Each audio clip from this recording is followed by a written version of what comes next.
নেত্রকোনার কামলাকান্দা উপজেলার রাজীব তালুকদার হত্যাকাণ্ডের ঘটনায় আদালতে স্বীকারোক্তিমূলক জবানবন্দি দিয়েছেন এক যুবক।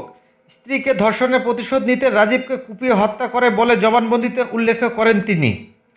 ওসি ফিরোজ হোসেন বলেন, আদালতের কাছে আসামি জানান, তিনি ফেরি করে বিভিন্ন এলাকায় পণ্য বিক্রি করায় মাঝে মধ্যে বাড়িতে থাকতে পারতেন না।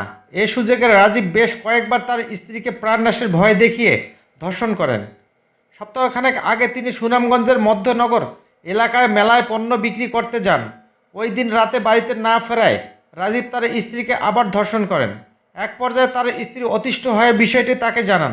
এরপর ঘটনার প্রতিশোধ নিতে বৃহস্পতিবার রাতে রাজীবকে ফোন করে বাড়ি থেকে বের করে নির্জন স্থানে নিয়ে কুপিয়ে হত্যা করেন।